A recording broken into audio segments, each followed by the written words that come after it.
Relating projections and trends, and now if you go across the entire states and if you see the 5 states in a kind of perspective, మనం first అస్సాంతో start చేద్దాం. ఎందువల్ల అంటే అస్సాం గురించి మనం ఎంత మాట్లాడుకున్నా కూడా ఈ ఎలక్షన్లో చాలా తక్కువ అనిపిస్తుంది. అసలు నార్త్ ఈస్టర్న్ స్టేట్స్లో ఏర్పడినటువంటి ఒక సంక్షోభం అనేటువంటిది ఎలా బీజేపీ పార్టీ దాన్ని ఎదుర్కొనింది, అలాగే అస్సాంలో ఏ విధంగా ప్రజల యొక్క అభిమానాన్ని చురగొనింది. ఎందువల్ల అంటే మనం చూసినట్టయితే యాంటీ ఇన్కంబెన్సీ అనేటువంటిది చాలా ఎక్కువ స్థాయిలో ఉంది అని అందరూ కూడా భావించినటువంటి నేపథ్యంలో, మరీ ముఖ్యంగా అస్సాం చీఫ్ మినిస్టర్ అయినటువంటి హిమంత బిశ్వ శర్మ ఏదైతే కొన్ని నిర్ణయాలు తీసుకున్నారో అవి నిజంగా మైనారిటీస్లో కానివ్వండి, ట్రైబల్ పాపులేషన్, ముఖ్యంగా అస్సాం అనగానే మనం ఒకటి గుర్తుపెట్టుకోవాలి, Assam is famous for tribes, silk, and also it is famous for Kamakhya temple and other religious sites. మరి ఇటువంటి ఒక వైవిధ్యభరితమైనటువంటి అస్సాం స్టేట్లో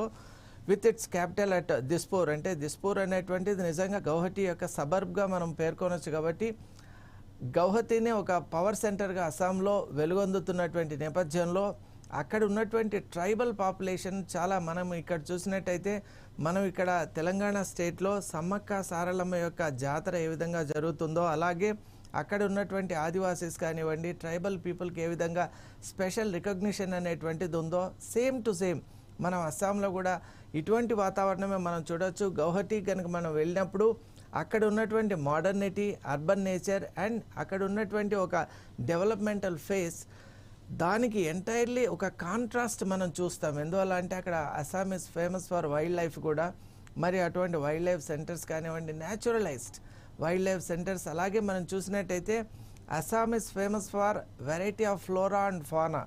మరి ఈ యొక్క ప్రత్యేకతలు ఉన్నాయి, వైవిధ్యభరితం ఉంది. అస్సాంకు ఒక చరిత్ర ఉంది, అంటే కామరూప దేశంగా కూడా ఉన్నటువంటి అస్సాం నిజంగా ఈరోజు భారతదేశంలో ఒక ప్రగతిశీల ఒక రాష్ట్రంగా ముందుకు వెళ్తోంది అంటే దానికి కారణం ఏంటి అని అనేక రకాలైనటువంటి వాదనలు మనం వింటూ ఉన్నాం. కాంగ్రెస్ పార్టీ కూడా చాలా కాలం అస్సాంలో పరిపాలన కొనసాగించింది, కానీ అక్కడ ఉన్నటువంటి మౌలికమైన సమస్యలను పూర్తిగా అర్థం చేసుకోవడంలో విఫలమైంది అని అక్కడ ఉన్నటువంటి స్థానికులు భావిస్తూ ఉన్నారు. ఎందువల్ల అంటే అస్సాంలో ఉన్నటువంటి ప్రధానమైనటువంటి సమస్య ఏంటి అంటే బ్రహ్మపుత్ర రివర్ ఇనండేషన్. అసలు మనం ప్రతి సంవత్సరం కూడా మనం అస్సాంలో కనుక ఒకసారికి వెళ్ళినప్పుడైతే బ్రహ్మపుత్ర నది గురించి మాట్లాడని అస్సాం ప్రజలు ఉండరు. ఎందువల్ల అక్కడ జరిగేటువంటి ఆ బ్రహ్మపుత్ర రివర్ యొక్క మైటీనెస్ మనం అక్కడ చూడవచ్చు అస్సాంలో. అలాగే అక్కడ వచ్చే ఫ్లడ్స్ అనేటువంటిది ప్రతి సంవత్సరం కూడా ఒక కెటాస్ట్రోఫీ, డివాస్టేషన్, అలాగే అక్కడ జరిగేటువంటి అనర్థాలు అన్నీ ఇన్ని కాదు. కాబట్టి బ్రహ్మపుత్ర రివర్ యొక్క ఫ్లడ్ మేనేజ్మెంట్ అనేటువంటిది చాలా అవసరమని అక్కడ ఎన్వైరన్మెంటల్ స్పెషలిస్ట్ కానివ్వండి, అలాగే ఎవరైతే గ్రీన్ ఫేవర్డ్ అసోసియేషన్స్ ఉన్నాయో అవన్నీ చాలా స్పష్టంగా చెప్తున్నాయి. రివర్ ఇనండేషన్ వల్ల మనం ప్రత్యేకంగా ఫ్లోరా ఫానాను కోల్పోతున్నాం. అలాగే చర్యలు కనుక చేపట్టకపోతే అస్సాంకే ప్రత్యేకమైనటువంటి టీ ప్లాంటేషన్స్ ఏదైతే ఉన్నాయో, అలాగే అస్సాంలోనే నెలకొల్పబడి ఉన్నటువంటి కొన్ని ప్రత్యేకమైనటువంటి రిలీజియస్ సెంటర్స్ ఉన్నాయో అవన్నీ కూడా వాటి ప్రాభవం కోల్పోతాయి. అది అక్షరాల నిజం. ఎందువల్ల అంటే మనం చూసినట్టయితే కామాఖ్య టెంపుల్ లాస్ట్ 5 yearsలో చూసినటువంటి ప్రాభవాన్ని, వెలుగును ఇన్ని సంవత్సరాల్లో చూడలేదు.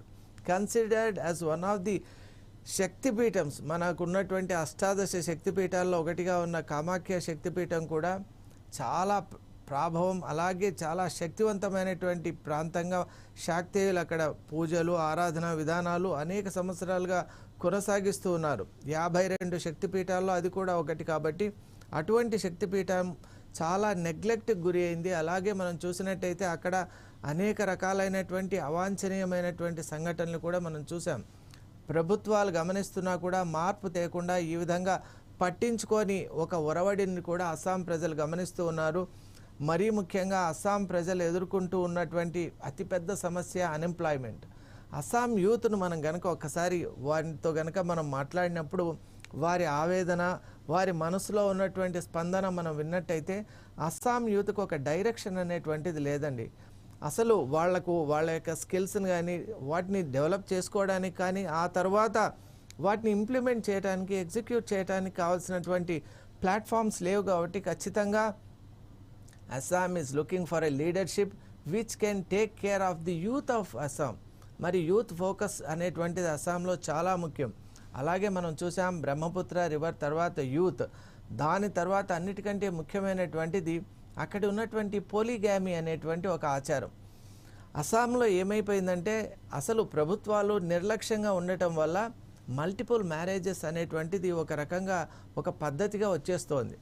మనకు ఉన్నటువంటి హిందూ మ్యారేజ్ యాక్ట్ కానివ్వండి, అలాగే భారతదేశంలో ఉన్నటువంటి చట్టాల ప్రకారం ఎలా ఉందంటే మోనోగామీ ఈజ్ ది ఓన్లీ స్టాండర్డ్. మరి అటువంటి విధానాన్ని కూడా తెచ్చే ప్రయత్నం అక్కడ హిమంత బిశ్వ శర్మ అక్కడ చేస్తూ ఉన్నారు. అలాగే శర్మ చేసినటువంటి మరొక ప్రతిపాదన ఏంటి అంటే యూనిఫామ్ సివిల్ కోడ్, యూసీసీ అని మనం అంటాం కదా, యూనిఫామ్ సివిల్ కోడ్ కూడా అక్కడ తీసుకొని వచ్చేటువంటి ప్రయత్నం చేశారు. మనకు ఎలా అయితే బీజేపీ పాలిత రాష్ట్రమైనటువంటి ఉత్తరాఖండ్లో మనం చూసామో అటువంటి విధానాన్ని ఇక్కడ అస్సాంలో కూడా తీసుకొచ్చే ప్రయత్నం చేశారు.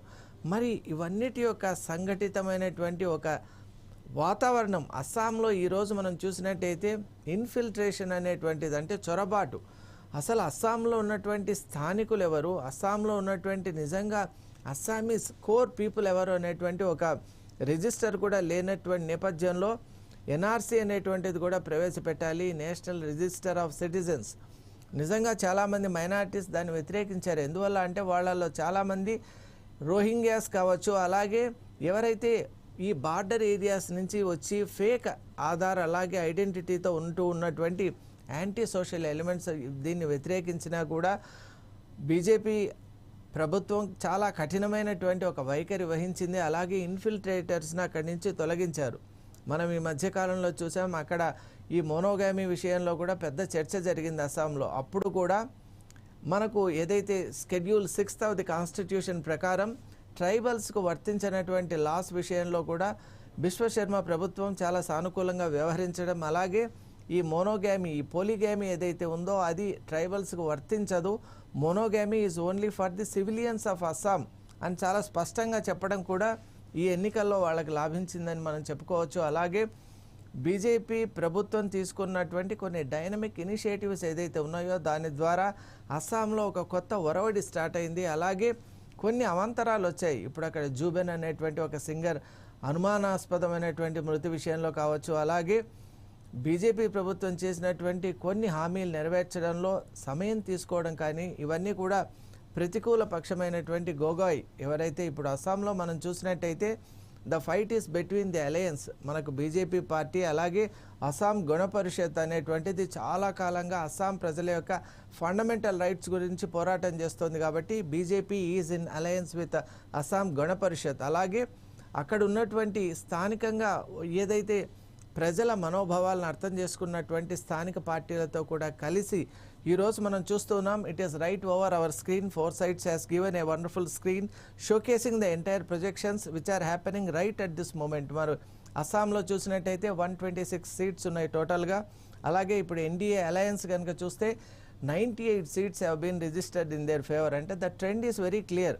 The final result has not yet been declared, కానీ మనం చూసినట్టయితే the trend is quite clear that Assam is having BJP leadership once again అని మనం ఇండియన్ నేషనల్ కాంగ్రెస్ కూడా అలాంగ్ విత్ ఇట్స్ పార్టీస్ మనం చూసినట్టయితే బీజేపీ అక్కడ ఇండియన్ నేషనల్ కాంగ్రెస్ కూడా రైజోరీ అనేటువంటి ఒక పార్టీతో అలాగే డిఫరెంట్ అక్కడ డెనామినేషన్స్తో స్మాల్ పార్టీస్తో ఒక యూనియన్గా ఏర్పడి పోరాటం చేసింది.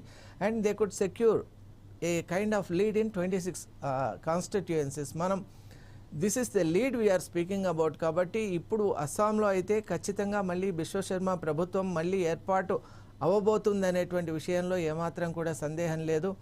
ఈ టర్మ్లో if elected in 2026 definitely UCC అంటే యూనిఫామ్ సివిల్ కోడ్ను నేను ప్రవేశపెడతాను అని బిశ్వశర్మ చాలా స్పష్టంగా చెప్పారు. కాబట్టి Assam is going to enter in to a different area of development అని మనం అనుకోవచ్చు. ఎందువల్ల అంటే అస్సాం నార్త్ ఈస్టర్న్ స్టేట్స్లో చాలా ప్రాధాన్యత ఉన్నటువంటి స్టేట్ కాబట్టి నార్త్ ఈస్టర్న్ స్టేట్స్ అంతా కూడా నిజంగా సబ్జుగేషన్కు, డిప్రెషన్కు, అలాగే పావర్టీకి అలాగే నిలయంగా మారిపోయినటువంటి నేపథ్యంలో మనకు 2021లో బిశ్వశర్మ గవర్నమెంట్ వచ్చిన తర్వాత ఒక కొత్త ఆలోచన విధానం అక్కడ ప్రజల్లో కూడా ఏర్పడింది. కల్చరల్ ఐడెంటిటీ అనేటువంటిది ఒకటి కలిగింది. అలాగే ముఖ్యంగా మనం చూసినట్టయితే ప్రజలు ఇండిపెండెంట్గా తమకు కావాల్సినటువంటి అంశాలని బహిర్గతం చేసేటువంటి ఒక వాయిస్ అనేది ఏర్పడింది. మరి this is a kind of good trend in democracy కాబట్టి it's a kind of progressive type of decision they have taken అని మనకు అస్సాంలో అనిపిస్తుంది. కాబట్టి అస్సాంలో జరుగుతున్నటువంటి అనేక అంశాల పట్ల, యూనిఫామ్ సివిల్ కోడ్ పట్ల, ఎన్ఆర్సీ పట్ల, అలాగే అక్కడ ఉన్నటువంటి డిఫరెంట్ అక్కడ ట్రైబ్స్ యొక్క యూనిఫికేషన్, వాళ్ళ డెవలప్మెంట్ పట్ల అక్కడ రాష్ట్రం తీసుకున్నటువంటి చొరవ కానివ్వండి, అలాగే తీసుకున్నటువంటి ఇనిషియేటివ్స్ కానివ్వండి, ఈ పర్టికులర్ రిజల్ట్ తేవడంలో ఒక ముఖ్యమైన పాత్రను వహించాయని నేను భావిస్తూ ఉన్నాను. And now after Assam let us